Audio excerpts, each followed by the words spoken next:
Hello, good afternoon, and welcome um, to a live stream that I haven't announced anywhere else.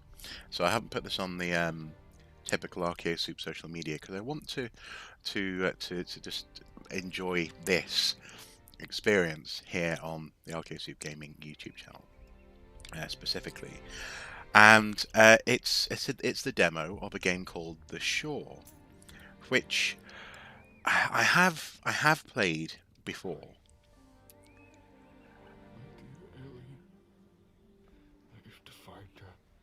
But crucially, today I wanted to I suppose just to try out some alternative things in this demo and to share that experience with a little bit of knowledge of what it is that I'm playing.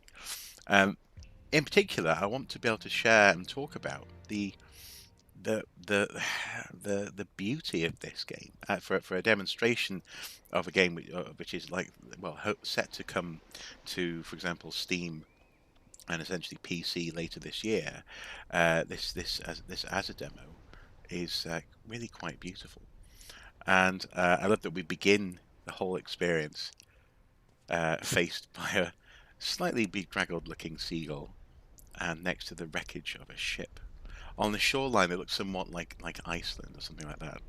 It is beautiful, along with the music as well. And it's rife for interpretation. I mean, one of the things that immediately strikes me about this game is the fact that the inner part of the island is actually quite verdant. It almost looks tropical, doesn't it? But this game, alas, is called The Shore, not the interior. So here we are, and presumably I've just washed up, well, from this wreckage here, from this ship, and there's something to be picked up. A shred of hope. Oh, what a man needs to keep moving before he loses his sanity and his will. Walking along the shore reminded me of the walks I used to have with my wife. Now, of course, that's a very classic sort of horror trope, isn't it? And this game is set in a sort of Cthulhu mythos universe. But to have the protagonist searching for his wife, who may or may not be dead, is something that I certainly remember first experiencing in Silent Hill 2. But in that sense, I wonder actually, just from a technical perspective, I wonder whether or not we can tell why this ship has run aground. Maybe that's it. Maybe it has just simply run aground. There's not much in the way of noticeable damage to the ship. There's no hole in the hull that we can see, but it is fairly well embedded in the sand. Perhaps a storm washed us up. It's hard to know. In that sense, this game feels a little bit like, this demo at least so far, in my experience with it, feels a little bit like exploring Zelda Breath of the Wild.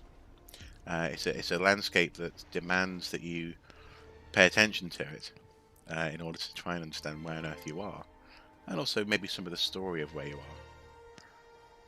The Agüero.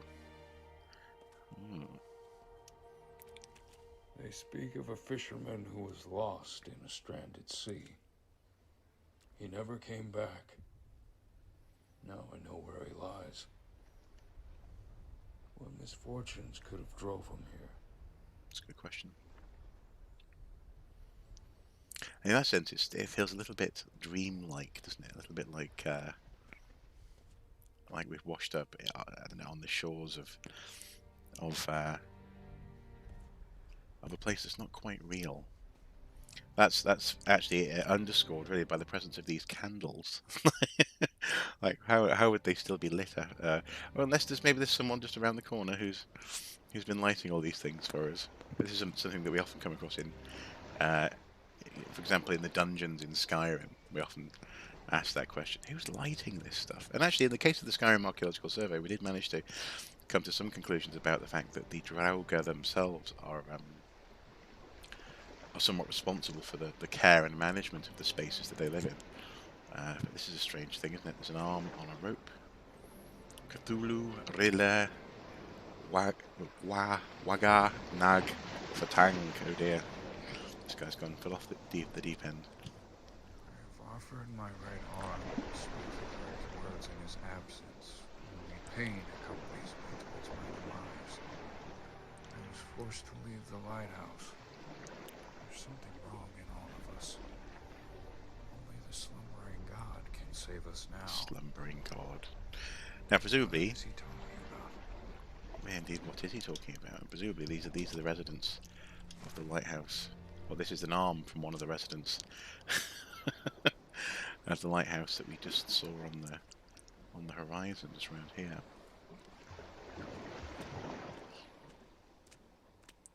Interestingly, there has been a tech demo released that I saw on Steam a couple of days ago, which is specifically set on the beaches of Iceland. Actually, that's just a walking simulator on the beach, which is very similar to this. It's dark gravel, volcanic in that sense. I'd be amazed if they hadn't been inspired by As we sink our feet in the that sand sort of geology. last time, she asked me to tell her one of my stories about the wild sea. I could hear each of her breaths getting shorter and shorter. And by the time I finished my story, pneumonia took her life. Oh dear. So there you go, there's our answer. Our wife is long dead. Oh, as in the protagonist's wife is long dead due to pneumonia. Now some of the details here are quite nice. Spearhead made using what looks like probably large fish bones. A steel harpoon. Someone's hung their clothes out to dry in the wind there.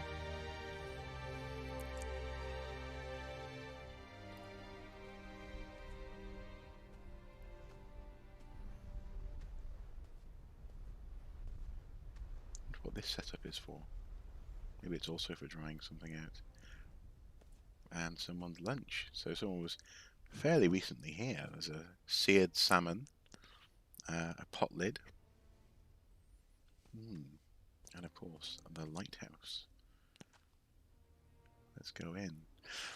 Now, one thing that does strike me about this demo is the relationship between the beauty of the landscape as portrayed here. It's almost photorealistic, but then also the strange quality of this lighthouse as very gamey design. This feels like something you might find in, for example, Skyrim. The door is just a little bit odd. In fact, I'm not entirely convinced that door would close on that and form a seal. The ceiling made out of black, probably very thick, heavy volcanic rock, and the dimensions of it are all just a bit weird. Now that may well be deliberately thematic, but this doesn't feel quite so real as a space, to me at least. That doesn't make it any less interesting. And as I say, it may well be deliberately trying to imply strangeness. I mean, after all, what were these fishermen? Was this a lighthouse keeper's quarters? There's a navigation equipment here. There's some art. Someone's been drawing, presumably from memory, a statue. We have a backpack. So what year is this? That looks like a not too old backpack. Actually, is that something written on the side of it, I wonder? Can we zoom in on that? No, not quite. Then here we have a whole host of scientific malarkey. A microscope, various books and papers, which are, of course, pick-upable. This artifact we found, this statue, it looks ancient. Our captain says we should take it back with us. It could make us rich. David, on the other hand, believes that a fault A fault stench of evil dwells within it. What utter rubbish. From the moment we wrecked here, he hasn't stopped talking about bad luck and out of other world omens. I heard him talking to himself about throwing it back into the sea. Oh. I'm almost certain he's mad. He's obsessed with these disgusting leeches we found. He can't stop talking about how these worms have almost at least 9 stomachs. Okay. And more than 30 brains.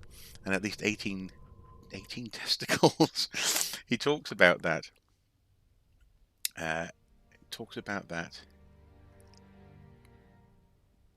Something matters rather than quantity. Oh, that quality matters rather than quantity. We couldn't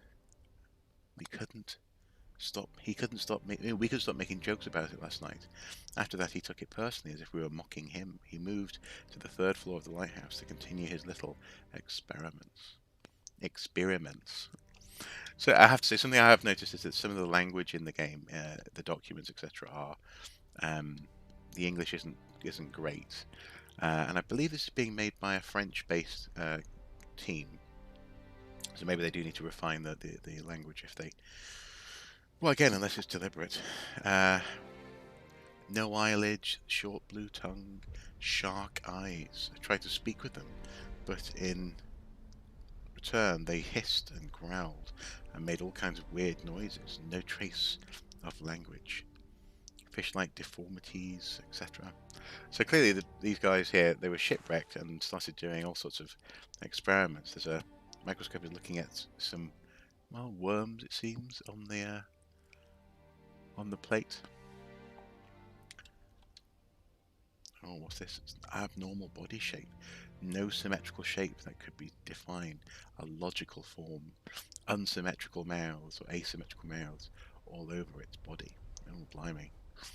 Disputed and injured and quite forgotten. It's been 27 days since we are here, and we came across something that our minds cannot comprehend. Well, that's very Lovecraftian, isn't it? And yet, interestingly, strangely,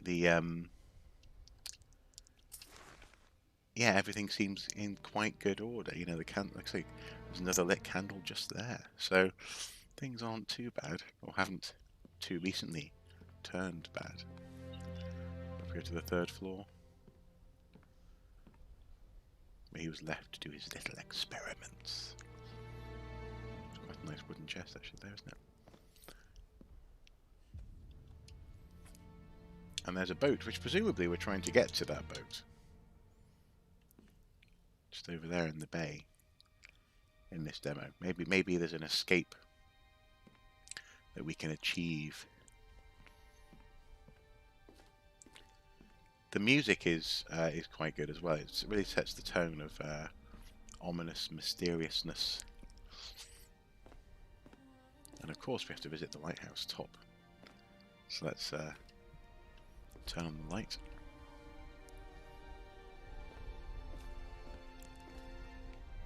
And look across the island. Now the obelisk over there is something that we're about to visit. And it itself is quite a remarkable thing, actually. Something that I've always appreciated about these sorts of stories, and once I started reading, for example, Lovecraft, about his stories and his approach to the artifactual and physical nature of history, is the way that that mysteries are conveyed through the story. I mean, he will have people reading documents or uncovering strange relics. In the case of the is it the Forgotten City? How did they manage to let him die in here? Oh, What made them forsake their civil ways? indeed. So something went bad here. Oh, strange hieroglyphs on the wall in a glowing ink, and some handprints over here. Yeah, I've always appreciated the way that sort of genre, Lovecraft in particular, but also lots of the stuff in Weird Tales and other pulp fiction, played with this with the sense of of there being a mysterious and an unknowable world just beyond the ken of man, as it were, the ken of humanity. Um, and that if we just scratched a bit further than was intended, we would uncover all manner of unspeakable things. Speaking of strange and unspeakable things, let's go and take a look at that obelisk, shall we? So let's follow the candles here. I mean, it alone is strange to see such a massive object on such a curious island. Oh, spectre of someone in the tunnel here. Aren't you? Proceed into the pit. There's something I would like to show you. What is that voice? Get out of my head. Now it's funny. The first time I heard the voice, I was like, "Who does that sound like?" And it sounds like is it Javier Bardem, the actor from Skyfall and No Country for Old Men. I'm just imagining him into the pit. This strange blue stone, kind of beautiful in its own way, but rife with skeletons and dead bodies and scary creatures with their mouths agape. Oh, we've passed through the portal. Monolith is the key of this island. Break it free. It doesn't move. And there are 4 discs that we have to spin in order to break the monolith free. Now this touches on one of the things that we discussed in the video about the Stanley Parable, is that really if we didn't do what the voice suggested, then there would be no demo, there would be no game. It's funny, isn't it, how you find yourself following even the most malevolent voice in computer games, because we sort of understand intrinsically that, you know, that the narrative has to proceed. But when we discussed that, and incidentally, the architecture is it's a thing of beauty. It's almost a combination of Geiger and something possibly Mayan, maybe, or Aztec. It's a beautiful thing.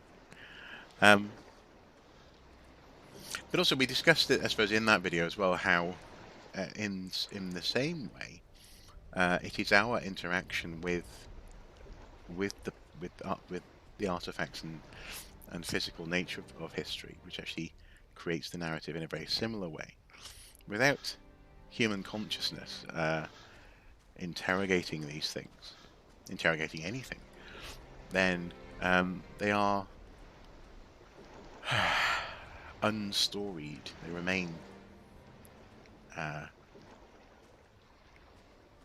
They remain quiet and silent, and in that sense a computer game is very much a microcosm of that human truth. Again, the sound effects are quite nice. I've noticed a little bit of pop-in on the sounds though, so sometimes if you get close to the sea, suddenly the sea will make a sound. The same goes for the cabin space we went to, or the cellar at the lighthouse. Suddenly there was a dank cave sound effect that came out of nowhere. So maybe a bit more fade in would be a good idea. And here we go, the final disc. 5 stars light up. Look at that. That alignment, and then See the world through the eyes of a god, like a dream and a flash of light. Beware the existence of mind. You grasp time with your conscious mind. it's a thing of beauty, isn't it? It's horrific cosmic horror beauty, and it's you know, sort of thing that you might see in a Guillermo del Toro movie. It's magnificent, and off it goes. And this monolith making its way through the along the horizon essentially frames much of the rest of our experience in this demo. It's inescapably huge. And what's amazing is that actually you, as the protagonist, you don't express any surprise at what you've just seen, or what you've just unleashed. It's quite remarkable. So there he is. Let's just see if we can get a better look at him. Ah.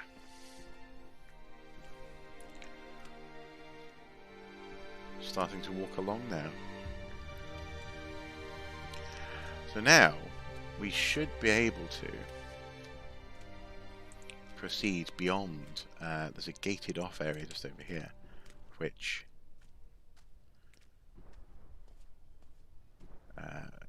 essentially is a small statue in the sand. Oh no, that's the wrong way. There's something about also quite interesting about the use here of landscape, in so much as I think often very harsh volcanic rock can have strong implications for how you go through that landscape. It's hard just to chart a straight line. And so, as much as I don't like invisible walls for the most part in computer games, I'm willing to accept them here because they've kind of been justified with the awkward landscape. Now this statue here. Now there's a placard that we need to gain. Where is it? Perhaps it's in the lighthouse. Perhaps I have not finished exploring the lighthouse.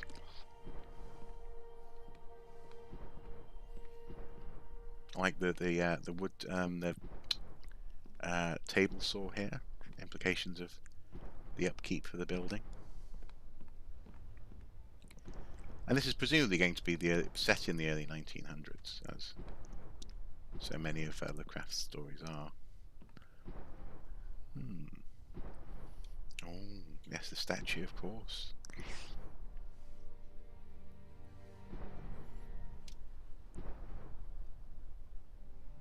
Again, beautiful and strange things abound. Oh, there's a violin just there. That's quite nice.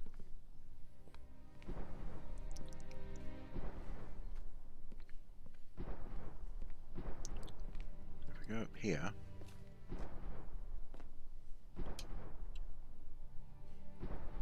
oh, I like the way that the light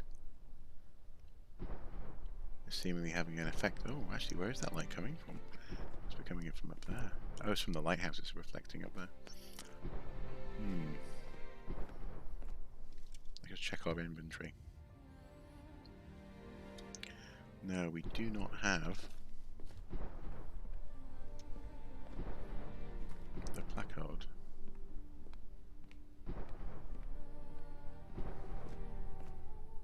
Where could it be?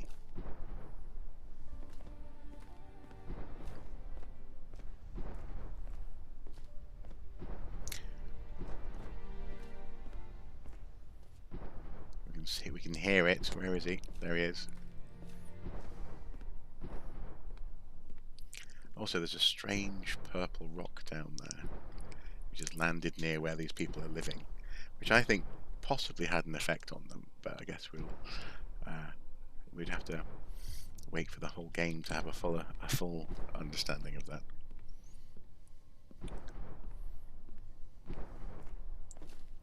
Okay.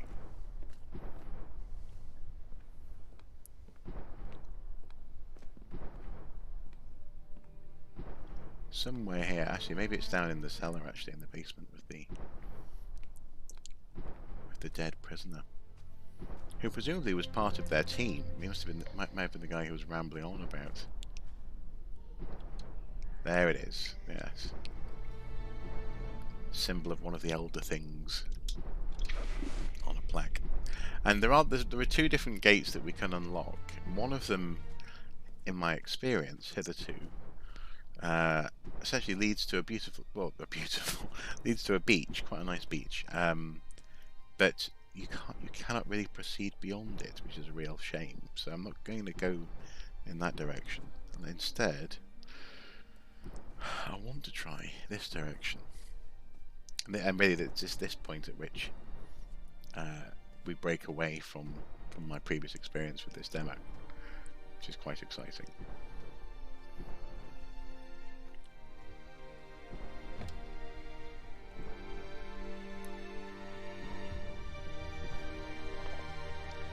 Now, it's funny, isn't it, how This place feels like it was always a part of me. As if it has taken a hold of me and won't let go. Another foot in the sand, but this time sink deeper beneath the shore. And there's the purple rock, which we don't seem to be able to get to. It's a bit frustrating. But that looks like it maybe landed from the sky, from space possibly. Could it be the colour out of space? Boom, boom, boom. And more wreckage.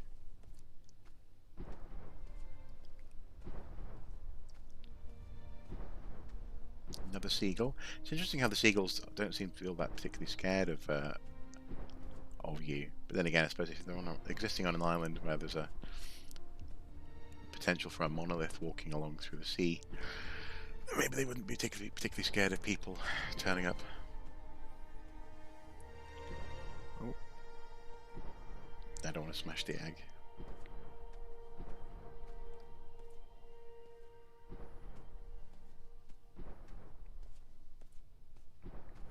It's also quite a stubby lighthouse, which seemingly would imply this is quite a stormy coastline.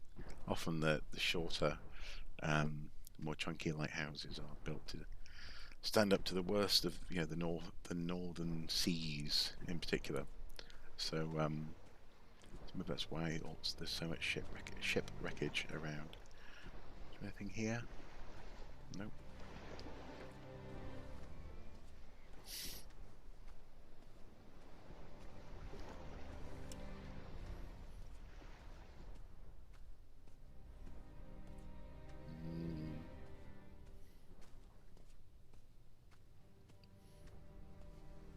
Oh, human remains. Well, in addition to the arm that we saw earlier.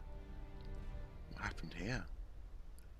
There's a torso on a harpoon. There's another torso and skull on another harpoon here. On a trident, there's a skull. Whew. It's this sort of thing where again, if you're coming at it from like an interpretive standpoint, like what would you make of it? Obviously, in a horror movie, it'd be one of those things where ignore it. We need to press on. This kind of thing. Oh wow, squiggly things in a drawing. We do not. Let's just see if we can get this to be a bit straighter. There we go. We do not dare to walk the shores when the night comes. Something in the dark seems to follow us in great speed. We hid inside the small cave. We had to stay there for the rest of the night. We begin to fear that we are no longer safe on this island. We have to leave, but seems everything works against us. Its long tentacle legs seem to be very strong. A boulder before it shattered into pieces with a single strike. Crikey. My other half mind, tells me I should stay behind and study them, and the other half tells me I should leave now. Again, the language isn't spot on, is it? But and the lack of a capital I for someone referring to themselves is a little bit odd to an English speaker.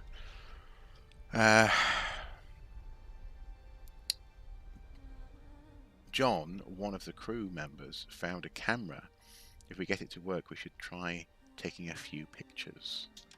Okay, well, there we go. Do we continue along the shore? No, seemingly not. Maybe this way? Now there's the ship that that we looked at through the telescope earlier. Just over there. Maybe that's our way off this island.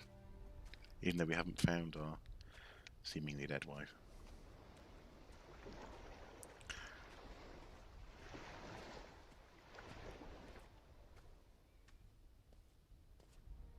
Oh. Looking upon my daughter's toy gave me some sort of happiness. Yet I can't take my mind off the idea she's been taken by one of those creatures. It's a strange reflection. Now maybe this is meant to be setting a tone in terms of we're not getting a full story here. We're getting little snippets. Why would that boat be here? Maybe this is actually essentially a dreamscape. A bit like Silent Hill. It's a sort of a purgatory of our protagonist's own creation. One where he can never quite reach the verdant greenery of the interior of the island.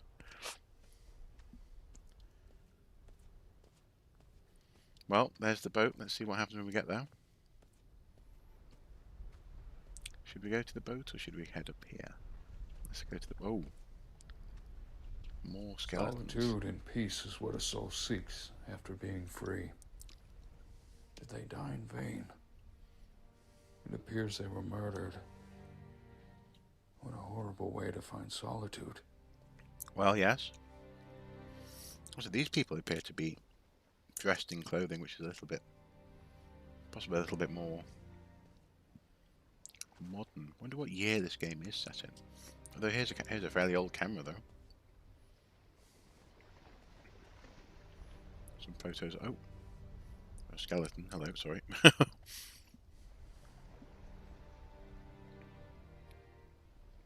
Crew members by the lighthouse and not entirely human people. Let's see if we can take a closer look at that photo. This picture shows two creatures creeping up the rocks, about to attack three unfortunate sailors. The appearance of the aforementioned creatures is very similar to illustrations found on a page I discovered in the lighthouse.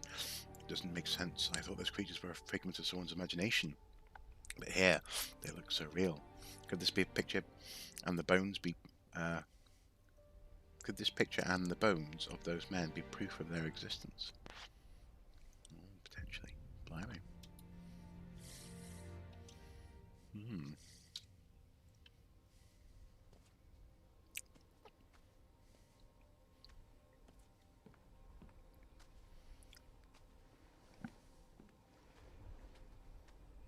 The Orca. I have to remember, is the Orca the name of the ship in Jaws? Nice. Hot plate for cooking food. Quite a nice little cabin here. Creepy doll. Oh, and a squiggly, squamous thing in the waters on the photo there. Oh. Can't go down into the cabin below. Cannot radio for anyone either. Just strange. There's someone just over there.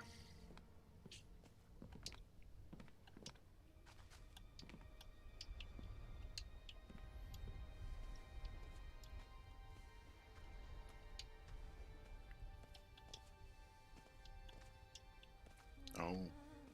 Oh, wow. What's this? You seek your daughter back, Oh, I'm seeking my daughter, not my wife. but you will have to do something for me first. I'll do anything.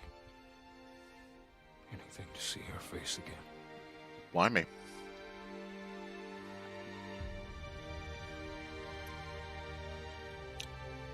do I need to do? I need to walk into that?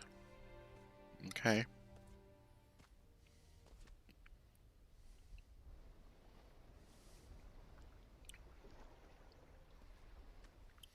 Block and attack. Get rid of them. Oh, it's some of the fish people. And there's an X for us. Let's attack. Okay. And they're both running at me just head on. It's a little bit, a bit gamey. Oh, there's a...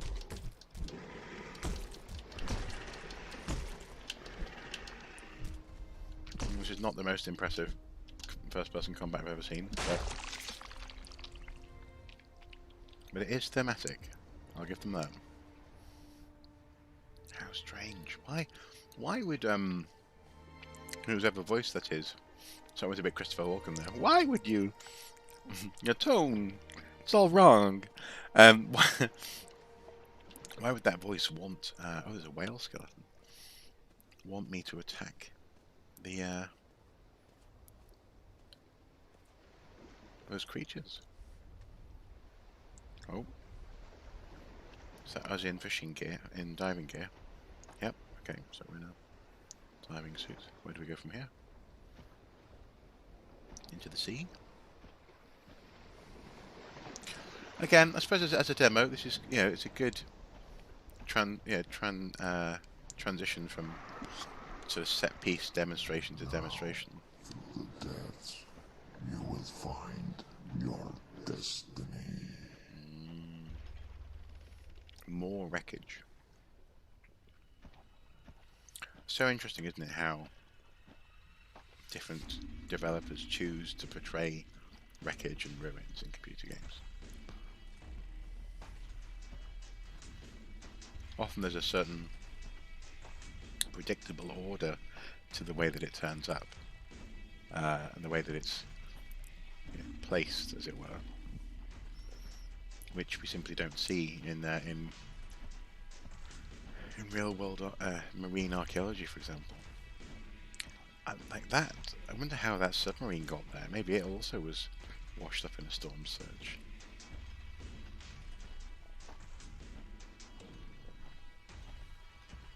I wonder where we're going as well. Under the sea you will discover your destiny, says the voice. Somewhere beyond the sea. I know, copyright, don't want to sing that too much. Oh. Could this be... Yes, a statue of the great Cthulhu himself. Okay. What does the inventory have to say about that? Oh.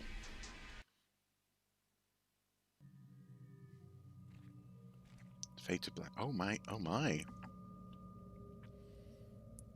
What the... What the heck? Let's check it. Can we check our inventory? No, we can't. We're in... I don't have anything anymore. Blimey.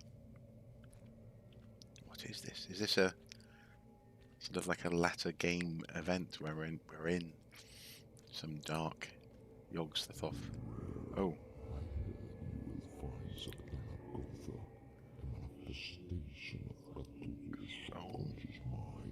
Try to avoid it. My. Oh! Right.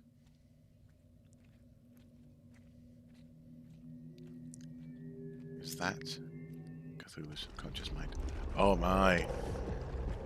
Oh no, oh no, no, run away, run away. Oh, no, I think it's, oh, no, it's, yeah. Yeah, it got me, yeah. It, got me.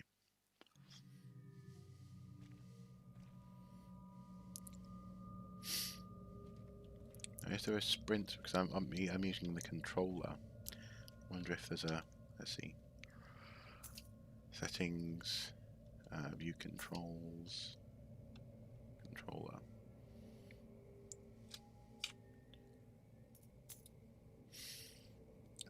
Y, open close inventory, block dodge, avoid shoot.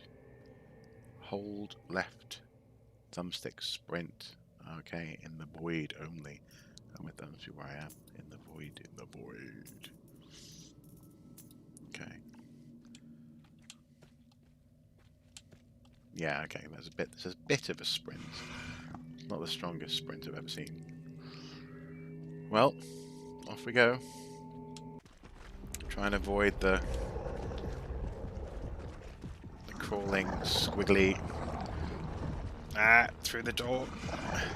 Oh no, I can't run and shoot at the same time.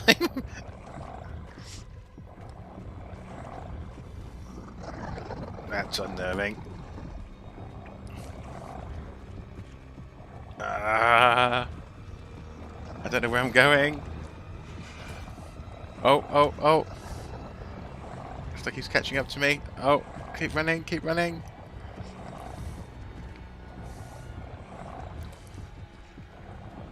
Where am I going? Oh, no.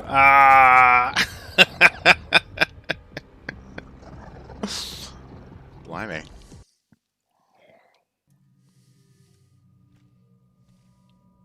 Okay.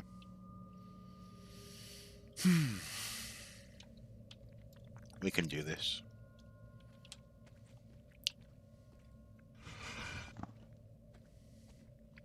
Try to avoid it, it says.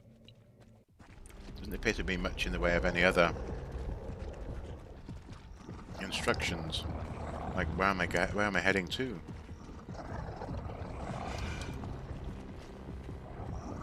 Let's try going right. Oh no, I think that's where he started off. Oh no, oh!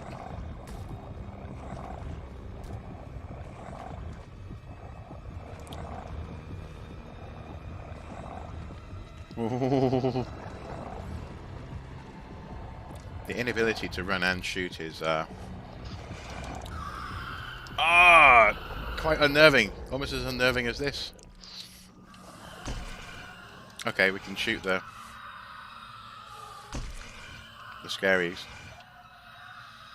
Though I can't see anything, it's very dark.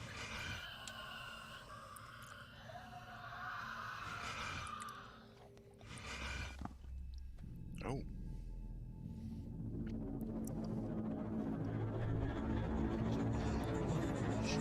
You stand before him, the slumbering god. I have sealed him from within. Break him free. Wow, look at that. Isn't that a thing of beauty? Now, just imagine if you came across this as an architectural ruin. Well, I think this was possibly a ritual space. Can't be sure.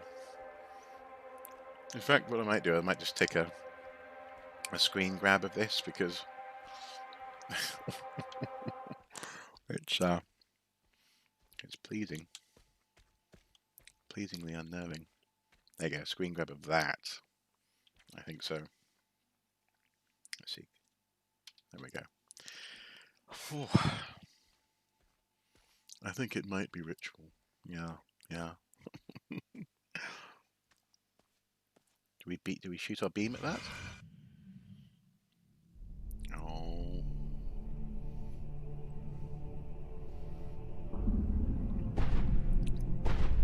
He has awoken.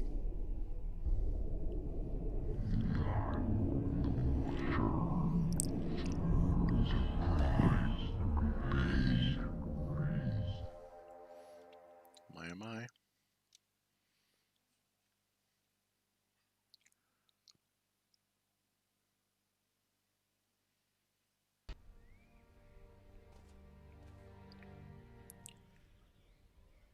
Okay, here we are back on the shore. That was interesting. Yes, I'm back in my body. Although, look, I've got a blue hand now. What does that mean? What on earth happened?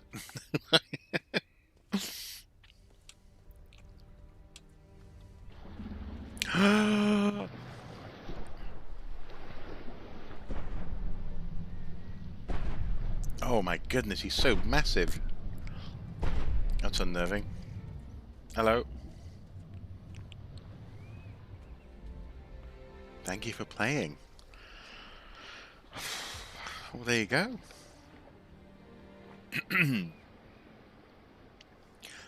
Excuse me.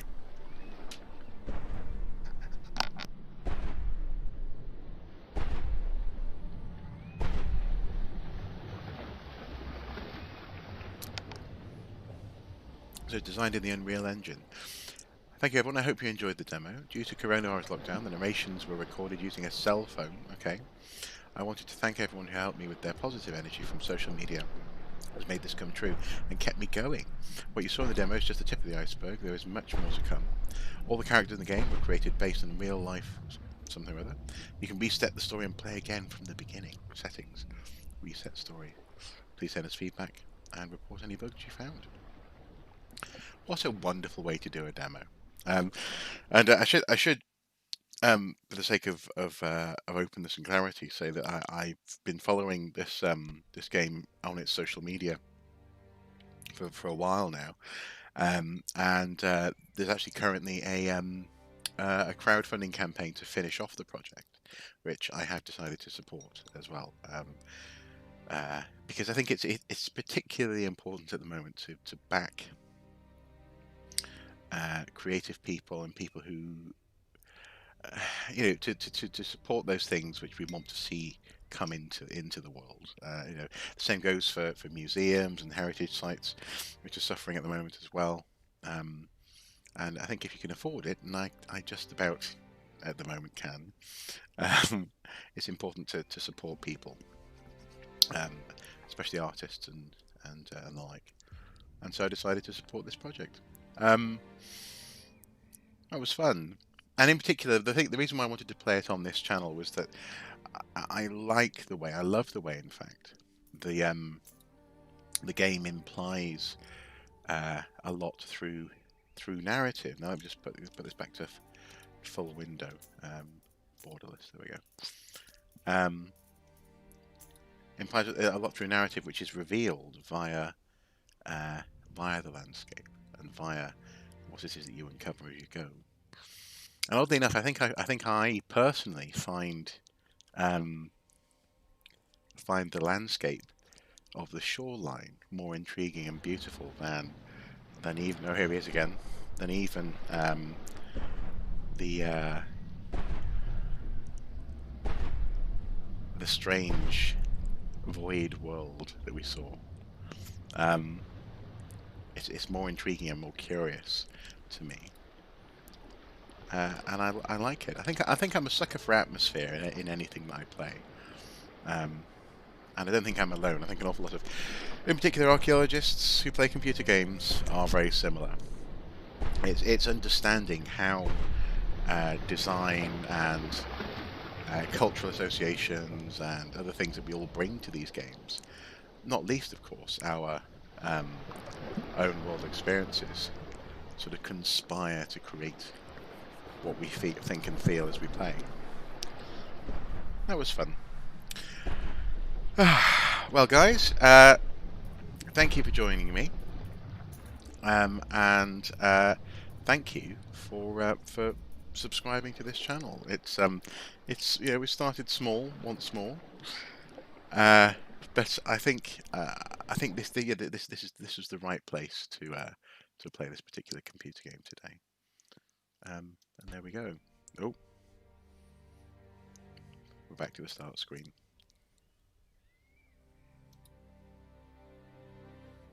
Oh no, we seem to be in some sort of loop.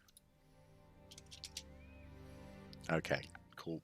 Right, I'm going to bring it to a close. Thank you as ever for watching, and until next time, guys, do take care. Bye-bye.